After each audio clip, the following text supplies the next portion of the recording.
Father and Toddler vanished without a trace on what should have been a simple canoe trip.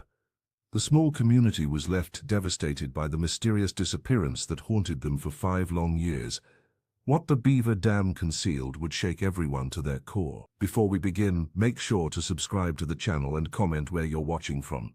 It was an early autumn morning in the Adirondack wilderness, the kind where mist clung to the surface of Pine Hollow Lake like a reluctant ghost. The water mirrored the fiery oranges and reds beginning to paint the surrounding forest, creating a dreamlike scene that had drawn visitors to this remote corner of America for generations. John Smith moved with practiced ease as he secured supplies in the bright red canoe, his weathered hands working methodically while keeping one eye on his son. "Ready for our big adventure, buddy?" he asked, ruffling 3-year-old Michael's hair. The child giggled, clutching his favorite wooden puzzle toy that his father had carved during the long winter evenings in their small apartment. Michael's sneakers, embroidered with rockets and his name, a recent birthday gift, left tiny imprints in the damp sand as he danced with excitement. "Fish, Daddy." "We catch big fish," Michael proclaimed, holding his arms wide to indicate a catch of impossible proportions. His enthusiasm drew smiles from nearby campers who had grown fond of the devoted single father and his energetic son over the past few days. Sarah Davis, who had known John since they were children themselves, waved from her campsite, where she was gathering samples for her environmental research. "Don't forget your life jackets," she called, always the cautious one of their friendship. John responded with a reassuring thumbs up, already helping Michael into his miniature orange vest. "We'll be back before sunset," John promised the group of campers preparing their morning coffee. "Maybe with dinner for everyone." His voice carried a lightness that those who knew him recognized as rare, a glimpse of the man he had been before losing his wife. The red canoe sliced through the morning stillness, father and son's laughter echoing across the water as they disappeared around the bend. Several campers later recalled how peaceful the scene had appeared, how ordinary, how safe, but as afternoon shadows lengthened into evening, and the campfire was lit, their empty campsite became increasingly conspicuous. John's carefully organized gear remained untouched. The extra fishing line and bait sat waiting. By dusk, nervous glances were exchanged. By nightfall, flashlights pierced the darkness along the shoreline, voices calling names that received no answer. The close-knit community of Pine Hollow mobilized with remarkable speed. Boats were launched, authorities contacted, search patterns established. No one slept that night as worry rippled through the campground, transforming the peaceful retreat into a command center for what would become the most extensive search operation in the region's history. None of them could have imagined then that this was merely the beginning, that the disappearance of John and Michael Smith would haunt their community for years to come, leaving nothing but questions that seemed to sink deeper with each passing season into the mysterious waters of Pine Hollow Lake. The authorities spared no resource in the search for John Smith and his 3-year-old son. Sheriff Bill Walters mobilized every available officer, while state police dispatched helicopters that hovered over Pine Hollow Lake for days, their rotors whipping the water's surface into ripples that seemed to mock the searchers below. Search dogs sniffed through underbrush, their handlers grimly silent as the animals circled back time and again, losing the scent at the water's edge as if the Smiths had simply evaporated. Volunteers from 3 counties formed human chains, combing every inch of shoreline, calling out names that echoed unanswered across the water. Park rangers who had waved to John and Michael that morning now led specialized teams through the dense forest surrounding the lake. Yet despite the massive effort, not a single trace turned up. No canoe, no life jackets, no footprints in the mud. Nothing remained but the whisper of wind through the reeds and the hollow feeling that something impossible had occurred. "It's like they were swallowed whole," muttered Robert Smith to Sarah Davis one evening, his first appearance since the disappearance. The estranged brother kept his distance from the search parties, watching from the tree line with haunted eyes before retreating back to his cabin in the wood. As weeks turned into months, Pine Hollow transformed. The once bustling tourist destination became a place of uneasy silence. The campsite where John and Michael had pitched their tent remained eerily vacant, yellow police tape fading in the sun. Local businesses suffered as visitors avoided the area, whispering about the cursed lake that claimed a father and son.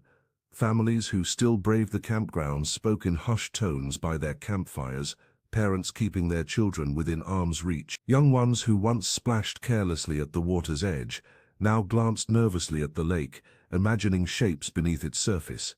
Older residents shook their heads, recalling other tragedies from decades past. A fisherman who never returned, hikers who vanished during a storm. The legend of the vanished Smiths took root in local lore.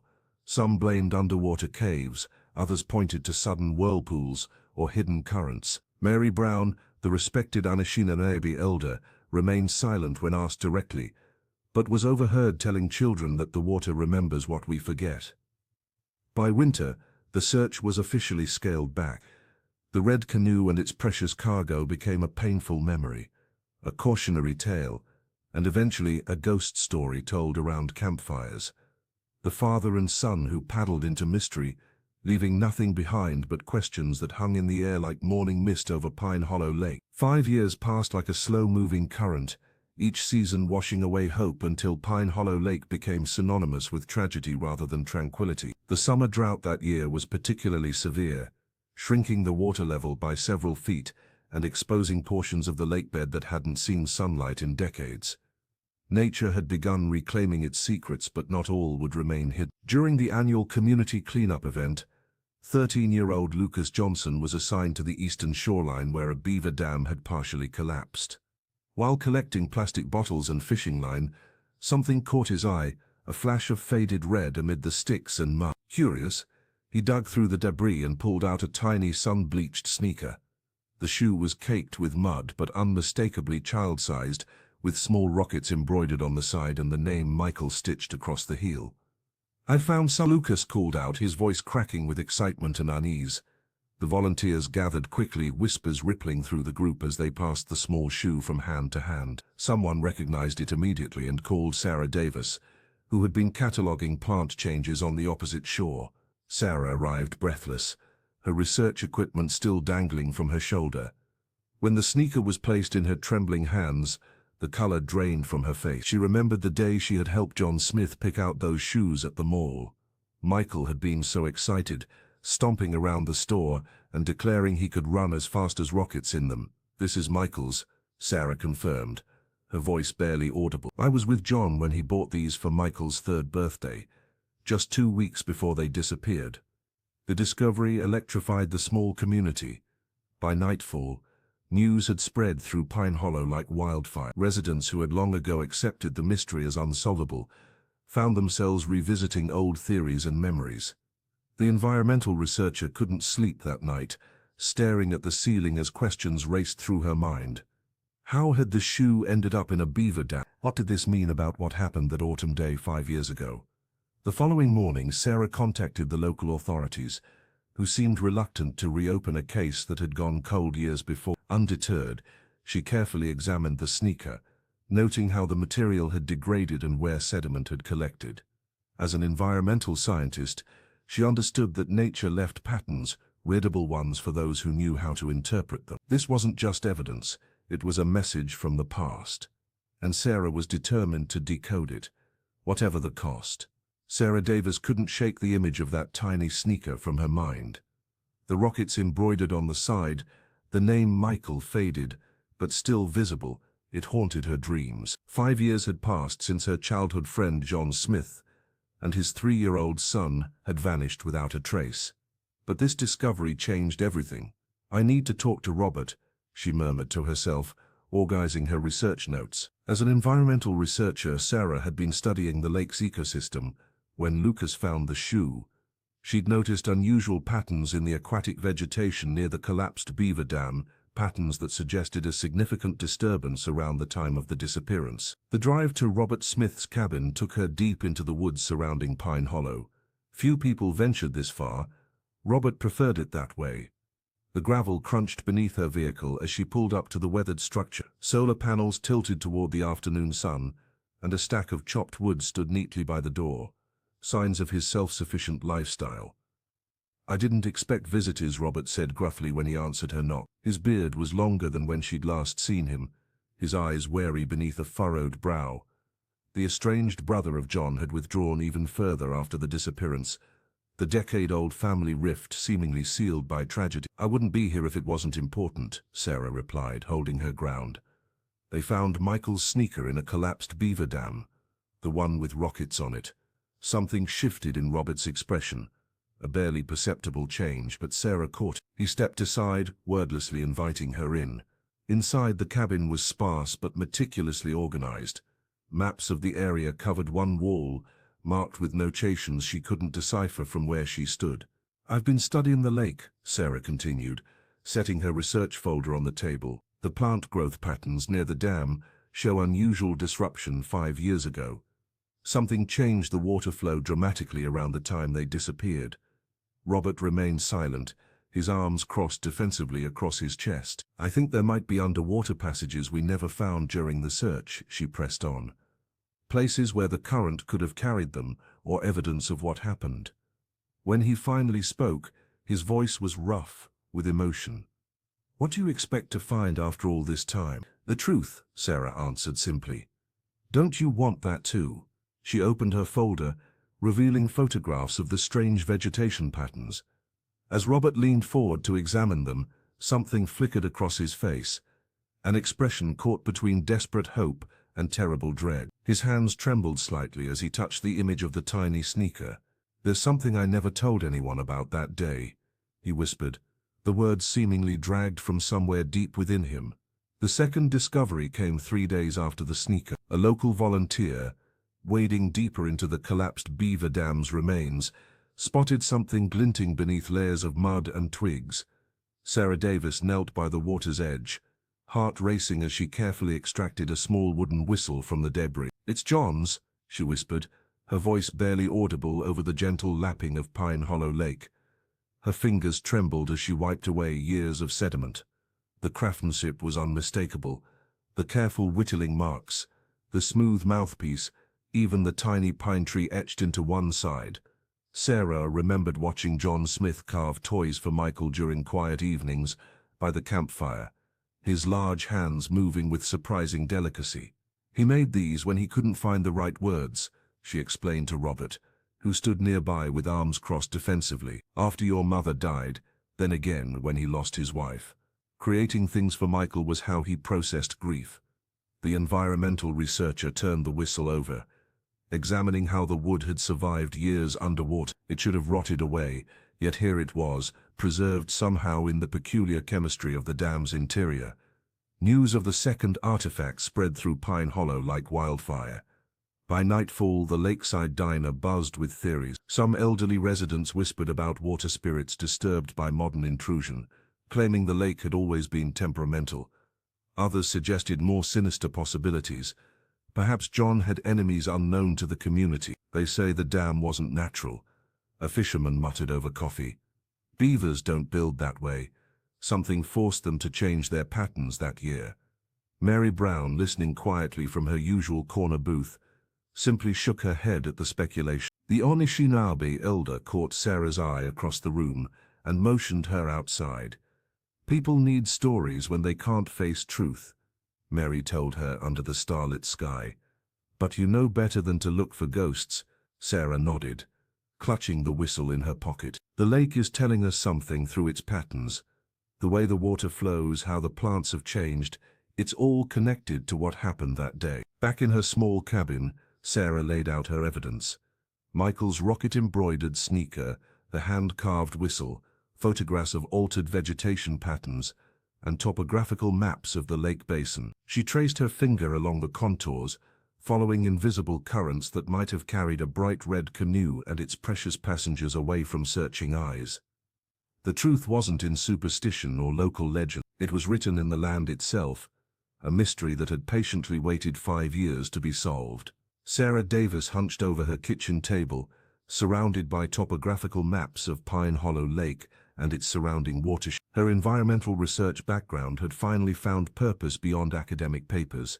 She meticulously compared satellite images from before and after the disappearance, noting anomalies in vegetation patterns along the eastern shore. "This doesn't make sense," she whispered, tracing her finger along a band of cattails and water lilies that hadn't existed 5 years ago. The researcher pulled out her field journal, flipping to notes she'd taken during water sampling last summer. The current patterns had shifted dramatically, creating new sedimentation zones where there should be deeper water. Sarah's mind raced as she connected the dots. Whatever had happened that autumn morning had physically altered the lake's underwater topography. The water wasn't just flowing differently, something had redirected it beneath the surface, potentially creating underwater passages or caves that weren't on any official map. Meanwhile, across town, Robert Smith sat across from Sarah in a small diner, his calloused hands wrapped around a coffee mug. John's estranged brother rarely ventured into town, preferring the isolation of his cabin in the woods. The resemblance between the siblings was striking. Same jawline, same way of averting their eyes when uncomfortable. "There's something I never told the authorities," Robert admitted, his voice barely audible above the clinking of silverware. "That morning I was fishing on the North Ridge. I saw smoke rising from the far side of the lake." Sarah leaned forward. "Smoke? Like a campfire? Bigger. More like someone burning brush. I figured it was just campers clearing a site." His knuckles whitened around the mug. "I knew John and Michael were out there somewhere, but I was still so angry about our fight. I didn't even look for them." The guilt in his eyes was unmistakable. For 5 years, this memory had festered inside him. The thought that while he'd been nursing old wounds, his brother and nephew might have been signaling for help. "The smoke was near Willow Point," he continued, "not far from where that Beaver dam collapsed." Sarah quickly pulled out her map, marking the location. It aligned perfectly with the area of disturbed water flow she'd identified. "Robert," she said carefully, "I think whatever happened to John and Michael is connected to changes in the lake itself." The water's flow shifted dramatically around that time. "And if they were near Willow Point," she trailed off, a new theory forming. The reclusive man nodded slowly, understanding dawning in his eyes. The old stories about underwater currents. John always believed there was more to this lake than met the eye. The breakthrough came unexpectedly on a Tuesday morning. Park Ranger Thomas Wilson was inspecting the shoreline after recent rains had eroded parts of the eastern bank, when his boot struck something solid in the mud. Kneeling down, he brushed away the silt to reveal a waterproof journal, its blue cover faded, but intact. "I think you should see this," Thomas told Sarah Davis when he called her research station. The environmental researcher arrived within the hour, her hands trembling slightly as she accepted the muddied notebook. Back at her cabin, Sarah carefully dried each page.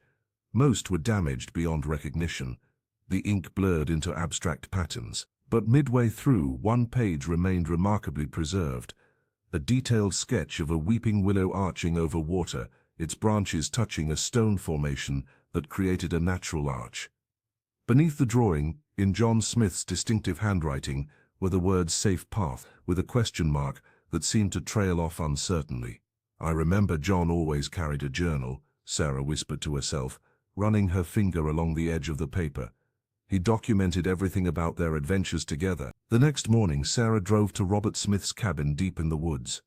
The man's initial reluctance to speak with her had softened over recent weeks, though his eyes still carried the weight of unresolved guilt. "I found something," she said, carefully unfolding the protected page on his rough-hewn table.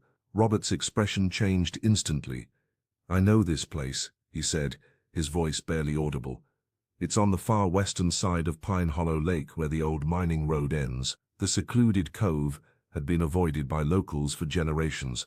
Robert explained how their grandfather had warned them never to swim there, speaking of strange currents that seemed to pull against natural water flow. "The elders called it the Whispering Gate," he continued, pouring Sarah a cup of coffee with unsteady hands. "They said it connects to underground waterways. Most folks dismissed it as superstition, but John, he was always fascinated by those stories." Sarah leaned forward. "Do you think he might have taken Michael there deliberately?" Robert stared at the sketch. John wouldn't have risked Michael's safety. But if they were in trouble on the water, he didn't finish the thought. That evening, Sarah added the journal to her growing collection of evidence. The phrase, "safe path," haunted her. Had John discovered something about the cove that others had missed? Was he seeking shelter or escape? The answers seemed to lie beneath the weeping willow, where water and stone formed a gateway to somewhere unknown. Dark clouds rolled across the sky above Pine Hollow Lake, transforming the tranquil autumn afternoon into a tempest.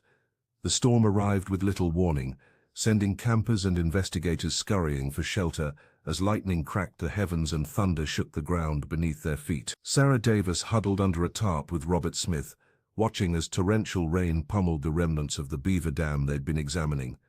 The environmental researcher clutched her notebook protectively against her chest, frustrated that their work had been interrupted. "Nature has its own timeline," Robert muttered, his eyes fixed on the churning water. The reclusive man had grown more talkative in recent days, his initial reluctance to help giving way to a quiet determination. The downpour lasted for hours, swelling the creek that fed into the lake. By morning, the landscape had transformed. Water surged through channels long dry, revitalizing sections of the collapsed beaver lodge that had remained untouched during their investigation. As the floodwaters began to recede, Sarah noticed something unusual bobbing in an eddy near the shore. She waded carefully through the mud, her heart quickening as she reached for the object. "Oh my God," she whispered, lifting a small wooden puzzle toy from the water. Despite years of submersion, it remained remarkably intact, a testament to John Smith's craftsmanship. The toy consisted of interlocking pieces that formed a beaver when assembled correctly. Sarah's hands trembled as she turned it over, finding the initials MS carved delicately on the bottom. Michael Smith's toy, preserved like a time capsule beneath the waters of Pine Hollow. "He loved puzzles," she said softly as Robert approached. "John would spend hours carving these little toys for him. This one was special." Robert took the puzzle gently, examining his brother's handiwork with newfound respect. "I remember now," he said. "John would tell Michael stories about the beavers while they played with this. Stories about secret tunnels and hidden chambers." Sarah nodded, memories flooding back. He'd tell Michael that beavers were the cleverest builders in the forest, that they created homes with underwater entrances only the smartest creatures could find. Her voice caught as realization dawned. What if they weren't just stories? The puzzle toy represented more than a cherished keepsake. It was a clue. John had taught his son about hidden passages and underwater entrances, perhaps preparing the child for something. The storm had dislodged this artifact for a reason. "We need to look at the dam differently," Sarah said, staring at the wooden puzzle. "Not as a place where things get trapped, but as a marker pointing to somewhere else, somewhere hidden." Robert nodded slowly, his eyes reflecting a mixture of hope and dread, like a path only the cleverest could find. The weight of unanswered questions drove Sarah Davis to seek wisdom beyond science and search parties. She'd exhausted conventional methods, poring over maps until her eyes burned, so she turned to Mary Brown, an 82-year-old Anishinaabe elder whose family had lived beside Pine Hollow Lake for generations. "The searchers meant well," Mary said, inviting Sarah into her modest cabin filled with handcrafted items and the scent of cedar. But they disturbed the balance.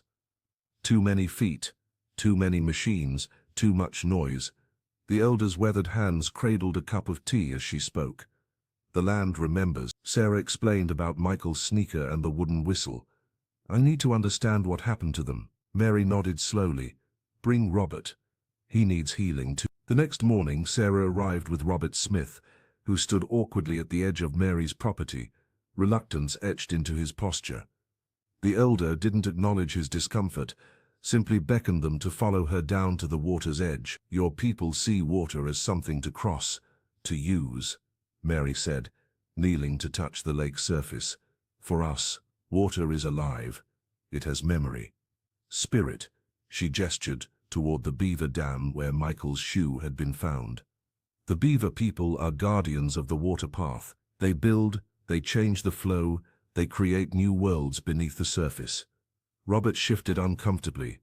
"With all respect, we need practical answers, not—" "The practical failed you 5 years ago," Mary interrupted gently. "When John and the little one vanished, everyone looked on the surface.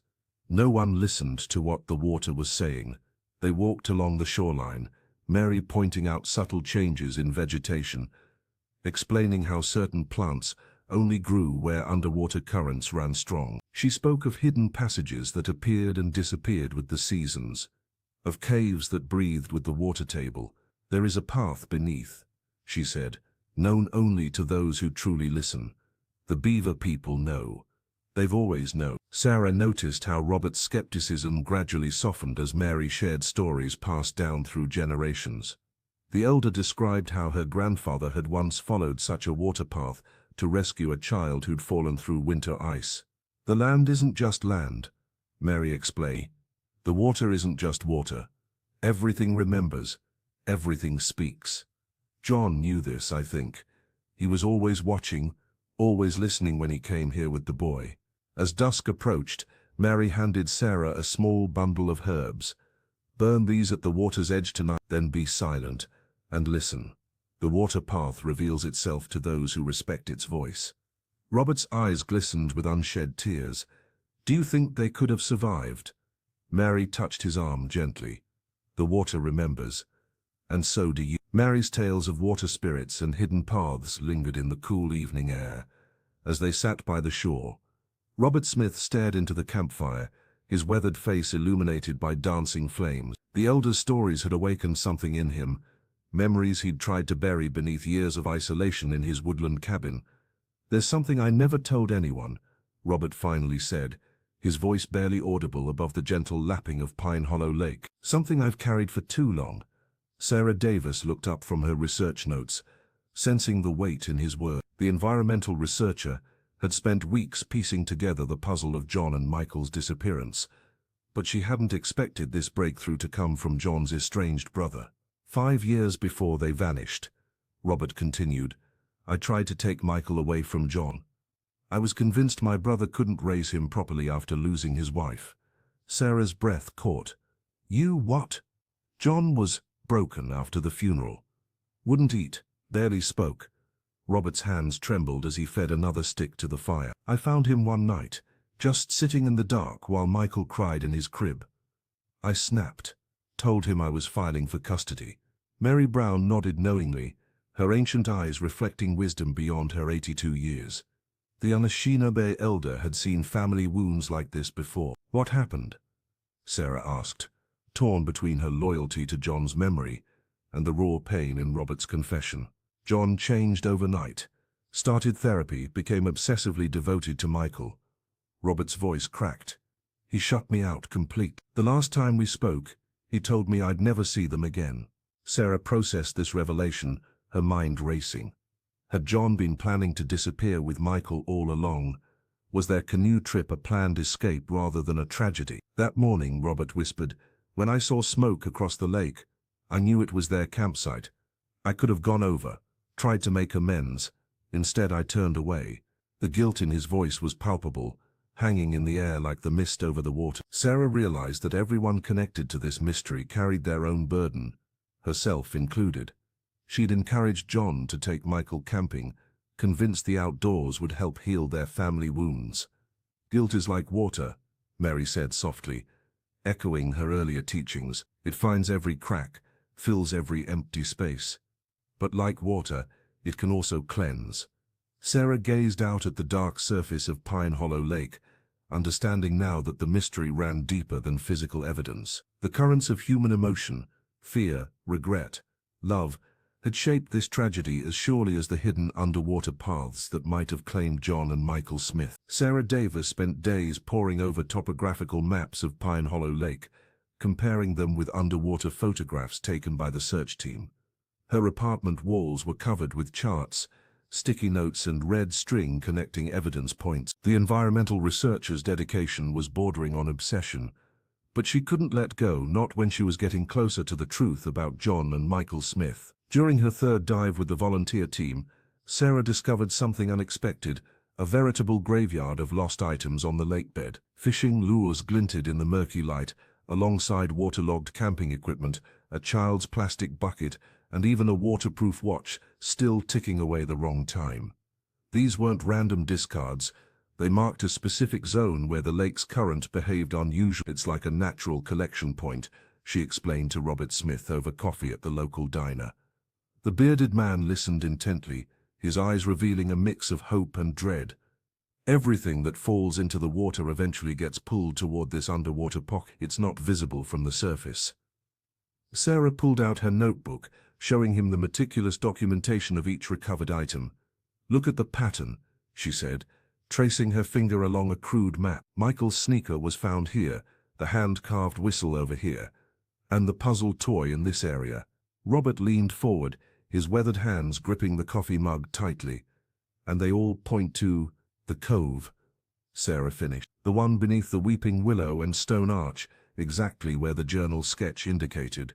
When plotted together, the items created a clear trajectory, like breadcrumbs leading toward the secluded area that Mary Brown had called a place where water remembers. The indigenous elder's words echoed in Sarah's mind as she explained how underwater currents could create hidden pathways, especially during seasonal changes. The Beaver Dam collapse might have been the final key, she theorized. It altered the water flow enough to reveal what's been hidden for 5 years. Robert's eyes welled with tears. John always told Michael stories about secret passages and hidden treasures. What if he wasn't just making them up? Sarah reached across the table, briefly touching his hand. I think your brother might have discovered something no one else knew about, a natural formation beneath the lake. And whatever happened that day, I believe they found it.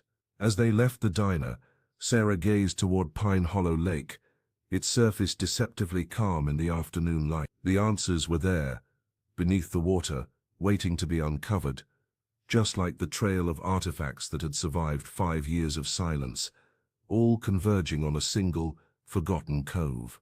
The local authorities remained skeptical despite the mounting evidence. Sheriff Daniels had dismissed Sarah Davis's theories as desperate reaching, but she wouldn't be deterred. After 3 days of persistent calls and leveraging her environmental research credentials, Sarah finally convinced a professional dive team to investigate the cave entrance that had been exposed by the receding waters. The current is unpredictable down there, warned the lead diver, adjusting his oxygen tank as the morning sun glinted off Pine Hollow Lake. If John and Michael really went in there, Sarah nodded grimly.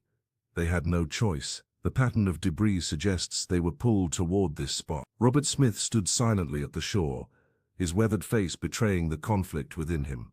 5 years of guilt weighed heavily on his shoulders as he watched the divers disappear beneath the surface. The team descended into the murky depths, powerful flashlights cutting through water that hadn't seen daylight in decades. Silt clouded their vision as they navigated through a narrow passage, pushing past waterlogged branches and the skeletal remains of the Beaver Dam's foundation. 20 minutes in, the lead diver's hand signal rippled back through the team. He'd found something. An opening barely wide enough for an adult to squeeze through led to an air pocket. One by one, they surfaced inside a chamber roughly the size of a small bedroom, their lights illuminating walls of smooth, water-carved stone. "My God," whispered one diver, her voice echoing in the cavernous space. There on the wall, drawn in crude charcoal lines, were 2 stick figures, one tall, one small, holding hands. Beneath them, in shaky handwriting, "Daddy and me, Day 2. John Smith's desperate message to the world above. The dive team photographed everything, the drawings, a small pile of gnawed apple cores preserved in the dry, cool air, and most hauntingly, a second wooden whistle identical to the one found earlier but untouched by water damage. It sat beside what appeared to be a makeshift bed of pine branches. When the divers emerged with their findings, Sarah fell to her knees on the shoreline. The evidence was undeniable now. John and Michael had survived the initial accident, finding refuge in this hidden chamber beneath the lake. "He was teaching Michael even then," she whispered to Robert, who stood transfixed by the photographs. "Look how he kept track of the days, how he made another whistle." Robert touched the image of the stick figures with trembling fingers. "My brother was trying to keep hope alive for his son," he said, his voice breaking. "While we were searching in all the wrong places, the chamber, frozen in time like a tragic museum exhibit, had preserved the final known moments of John and Michael Smith, a father's desperate attempt to create normalcy in their underwater prison. The evidence collected from the hidden chamber painted a harrowing story of survival." Sarah Davis spread the fragments of John's waterlogged journal across the table at the ranger station, her fingers trembling as she pieced together the narrative. The handwriting grew increasingly unsteady with each entry, telling a tale more heartbreaking than anyone had imagined. "Day 3 without food," one entry read. "Michael still believes we're on an adventure. I've taught him to cup his hands for the fresh water dripping from the ceiling. He calls them Sky Team. The dive team had recovered scraps of clothing, makeshift tools fashioned from canoe parts, and tally marks scratched into stone counting days perhaps, or tracking the water's rise and fall. John Smith had clearly done everything possible to keep his son alive, creating games from their dire circumstances to shield the 3-year-old from their reality. I've shown Michael how to listen for the water's movement. Another fragment revealing. If we get separated, 3 whistle blows means I'm looking for him. 2 means I've found a way out. Robert sat silently in the corner, his weathered face a mask of grief, as he examined his brother's final known possession. The man who had once condemned John as an unfit father now witnessed the extraordinary lengths he had gone to protect Michael.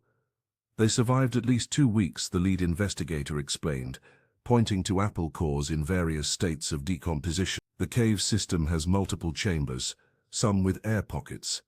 John was smart. He followed the bats to find breathable spaces. Most haunting were the small handprints pressed into mud that had since hardened, Michael's tiny fingers alongside his father's larger ones, preserved like fossils. Sarah couldn't help but imagine John teaching his son to make these marks, perhaps as a way to leave evidence of their existence. The entrance was their exit strategy, Sarah explained, pointing to topographical maps. But the spring floods that year were catastrophic. The water level rose nearly 6 feet overnight. The final journal entry, dated approximately 17 days after their disappearance, simply read, "Water rising too fast. Michael's sleeping. I hear something moving outside. If anyone finds this, we tried. We really tried." Mary Brown had warned them that water holds memories. Now Sarah understood. The lake had been keeping John and Michael's story all along, waiting for someone patient enough to listen. The Beaver Dam in its collapse had finally surrendered its secrets, revealing how a father's love had sustained them through darkness, and how nature's unpredictable forces had ultimately sealed their fate. Sarah Davis sat by the lake, watching the autumn leaves drift onto the water's surface. Each one seemed to carry a question that had haunted her for days. Could she have done something different? The discovery of the cave chamber had unleashed a torrent of guilt that threatened to drown her completely. "I should have looked harder," she whispered to no one. As an environmental researcher, she understood the delicate balance of ecosystems. Now she wondered if the community's desperate search, the helicopters hovering low, the heavy boots trampling shorelines, the dams disturbed, had actually sealed John and Michael's fate. Had their rescue efforts inadvertently trapped the very people they were trying to save?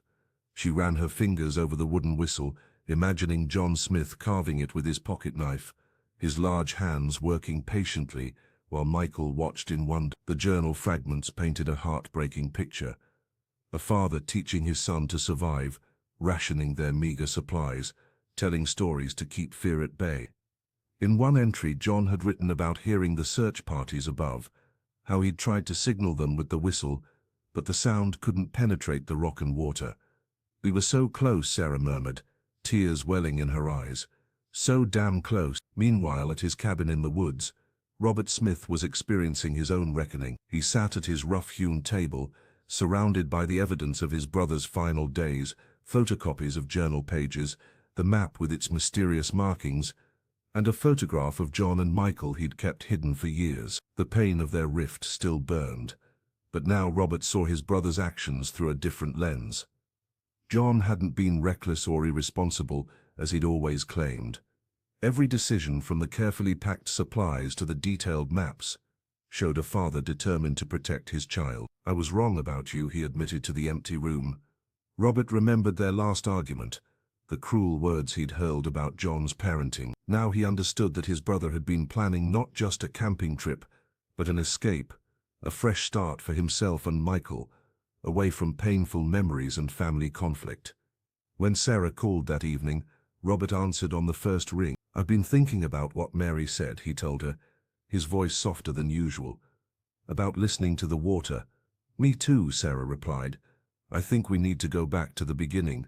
There's something we're still missing." As darkness fell over Pine Hollow Lake, both knew they were finally ready to face the truth, whatever it might be. Mary Brown gathered a group of 7 children by the edge of Pine Hollow Lake one crisp morning. The 82-year-old Anishinaabe elder moved with deliberate grace, her weathered hands gesturing toward the water's surface where thin wisps of fog danced in the autumn light. "The water speaks," Mary told them, her voice carrying the weight of generations. "Your ancestors knew how to listen, but many have forgotten." The children, bundled in colorful jackets, watched with wide eyes as the elder pointed to ripple patterns near the shore. She explained how certain circular movements indicated underwater springs, while choppy, erratic patterns might reveal hidden currents or submerged obstacles. These were the same currents that may have pulled John and Michael Smith into nature's hidden chambers years ago. "The Beavers are the lake's engineers," Mary continued, leading them to the partially reconstructed dam.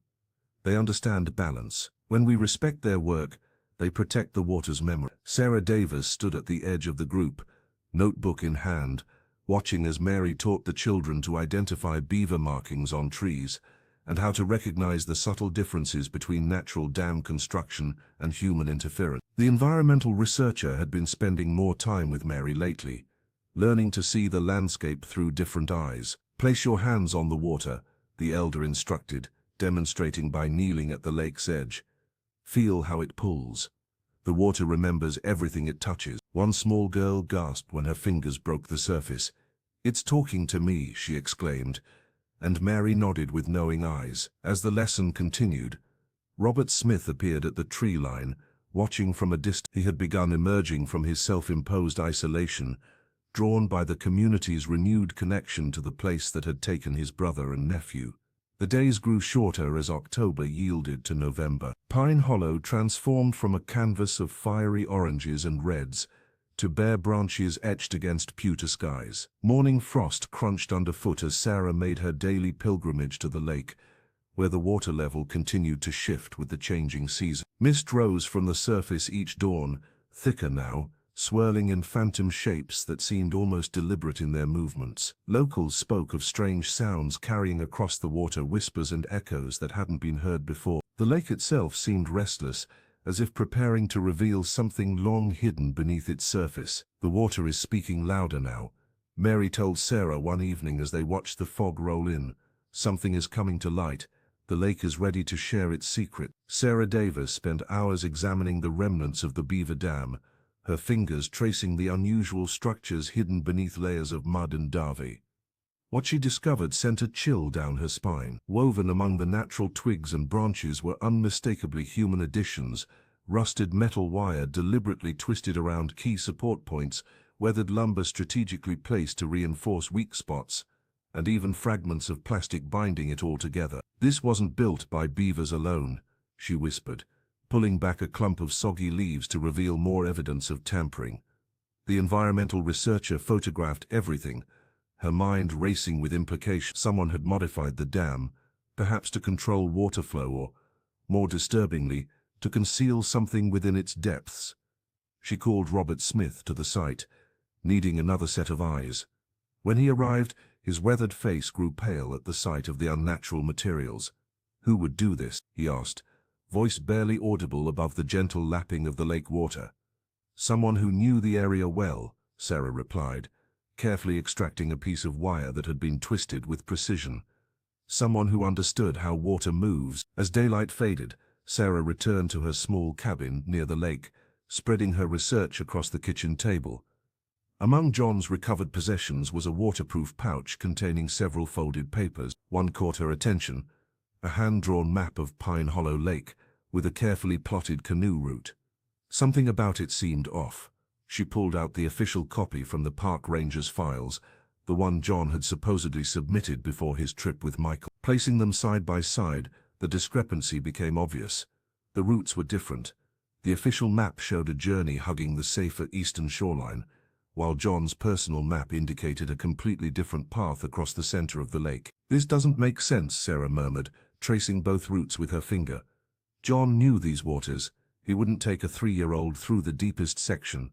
The realization hit her with stunning clarity. Someone had altered the map filed with park authorities, deliberately directing John and little Michael toward the most treacherous part of Pine Hollow Lake, directly above the underwater cave system.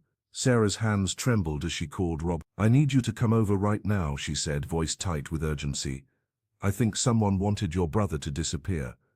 The silence on the other end of the line stretched for several heartbeats before Robert finally answered, his voice hollow with dread.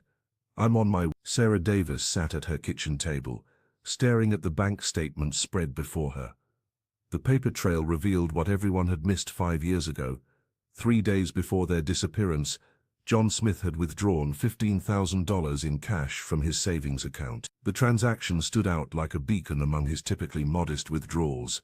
"He was planning to leave," Sarah whispered to herself, tracing her finger along the statement.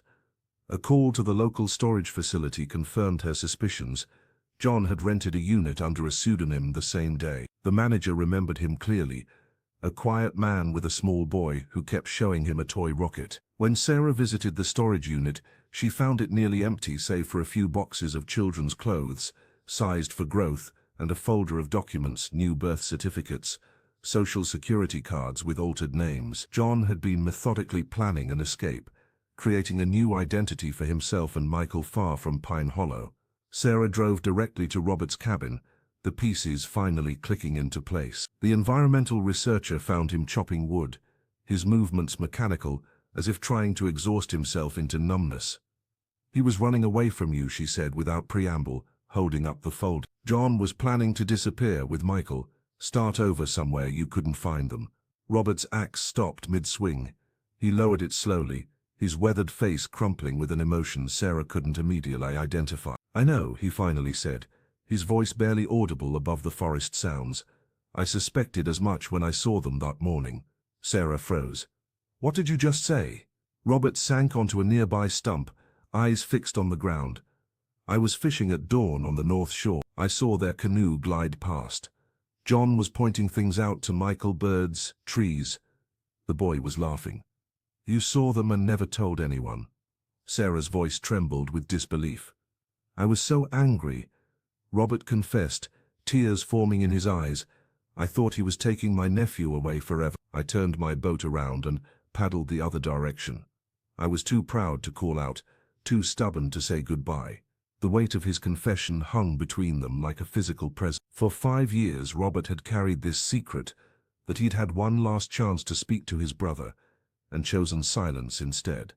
"I could have warned him about the storm coming," he whispered. "I could have told him the eastern shore was dangerous. I could have saved them." Sarah watched as Robert's shoulders slumped under the crushing weight of regret, an anchor he'd been dragging through life ever since that fateful morning on Pine Hollow Lake. The autumn storm came without warning, unleashing torrents of rain that swelled Pine Hollow Lake beyond its banks. Sarah Davis stood on the muddy shore, her raincoat whipping around her as she watched the water rise with alarming speed. This wasn't just another rainstorm, something fundamental was changing in the lake's hidden geography. "The paths are opening again," Mary Brown whispered beside her, the elderly Anishinaabe woman's eyes fixed on swirling patterns in the water that most would miss. By morning the flood had receded, leaving behind a transformed landscape. Near the stone arch where the weeping willow's roots stretched into the water, a new opening had appeared, a narrow passage barely visible through a tangle of exposed roots and debris. The dive team approached cautiously, their lights penetrating the murky water. "There's a chamber," the lead diver's voice crackled through the radio. "Completely dry. You're not going to believe what we found." Sarah's heart hammered against her ribs as she waited on shore with Robert Smith. When the divers emerged, their faces told the story before their words could. "It's their canoe," one said. "The red one, wedged into the rock wall like it was placed there deliberately." Inside the chamber, preserved from the elements for 5 years, sat John Smith's bright red canoe, the vessel that had carried father and son into mystery. But it was what they found inside that brought tears to Sarah's eyes. A sealed wooden box, John's craftsmanship evident in every careful joint and polished edge. With trembling fingers, Sarah opened it while Robert watched, his face a mask of contained emotion. Inside lay a collection of Michael's drawings, childish scrawls of rockets soaring through clouds, beavers building their homes, and a winding path that led to a brilliant yellow sun. The innocence of the images contrasted sharply with the circumstances of their creation. Beneath the drawings was a folded note in John's handwriting. Robert read it aloud, his voice breaking. "If he finds this, he knows the way. Listen for the whistle." He was teaching Michael how to survive, Sarah whispered, understanding dawned. The whistles weren't just toys, they were signals. Robert nodded, a tear tracking down his weathered cheek. My brother never gave up. He believed someone would come. The red canoe and wooden box were carefully removed from the chamber, precious artifacts of lives interrupted. As they carried them to shore, Sarah noticed something else, scratch marks on the chamber walls, counting days. They stopped at 42. For 42 days, John Smith had kept hope alive in that hidden place, teaching his son about rockets and beavers and paths that led to the sun, waiting for a rescue that never came. Sarah Davis stood at the edge of the cavern, the wooden whistle trembling between her fingers. After all these years of searching, the truth about John and Michael Smith had finally begun to emerge from the darkness. She raised the hand-carved instrument to her lips and blew one last time, sending its haunting call echoing through the chamber and across the silent waters of Pine Hollow Lake. The sound lingered, bouncing off stone walls and rippling outward like a prayer. For a breathless moment, the entire world seemed to pause, as if waiting for an answer that would never come. Robert stood beside her, his weathered face etched with the weight of regret and lost years. The estranged brother who had once turned away in anger now bowed his head in reverence. "They were here," he whispered. "All this time, they were right here beneath us."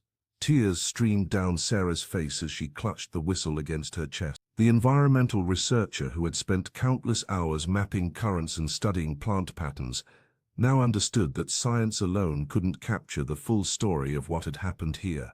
This wasn't just about a disappearance or a tragedy, it was about legacy. "John always said Michael could hear things others couldn't," she said, her voice breaking. "Remember how he'd stop and listen to the beavers working? How he'd point to the water and say it was talking?" Mary Brown, who had joined them at the cavern entrance, nodded knowingly. The Anishinaabe elder placed a gentle hand on Sarah's shoulder. "The little one understood what we forgot. Water remembers. It carries stories."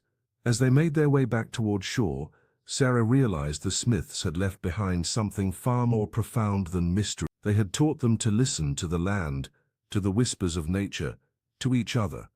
John's devotion to his son, even in their final days, trapped beneath the lake, spoke of a love that transcended tragedy. Robert picked up a small stone, turning it over in his palm. "I wasted so many years being angry," he confessed. "If I had just listened, we all failed to hear what mattered," Sarah replied. "But we're listening now." The afternoon light filtered through the trees, casting golden patterns across the water's surface. Tomorrow they would have to face practical realities, reports to file, a case to close.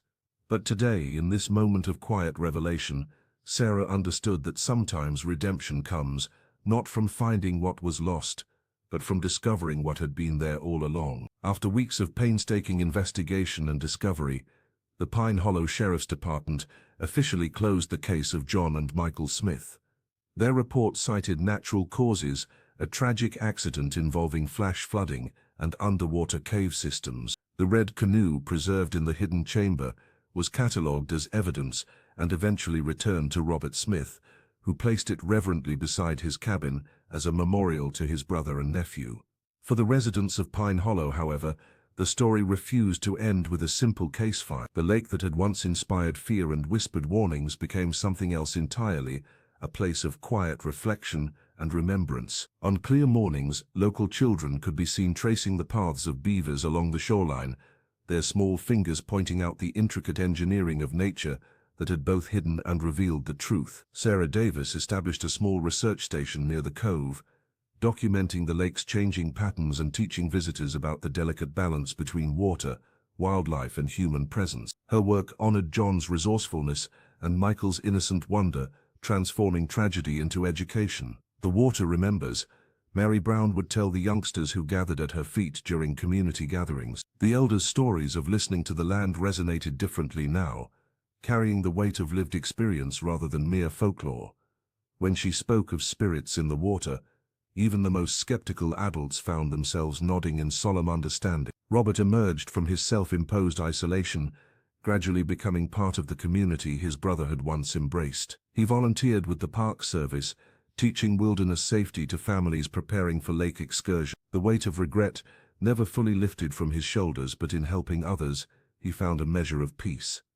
As autumn's golden hues faded into winter's stark palette, Pine Hollow Lake froze over, creating a crystalline monument to all that had transpired beneath its surface. Families skated across the ice, their laughter a counterpoint to the silence that had dominated for so long. On still evenings when the wind rustled through the birch trees surrounding the water, visitors sometimes reported hearing a sound faint but distinct, like the gentle note of a wooden whistle.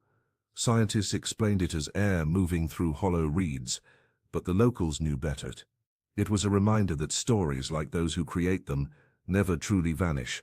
They simply wait in unexpected places, calling out to those patient enough to listen. In the end, the mystery of John and Michael Smith became not just a tale of loss, but of discovery of how a community could heal itself by honoring the connections between past and present, between water and land, between those who vanish and those who remain to tell their story.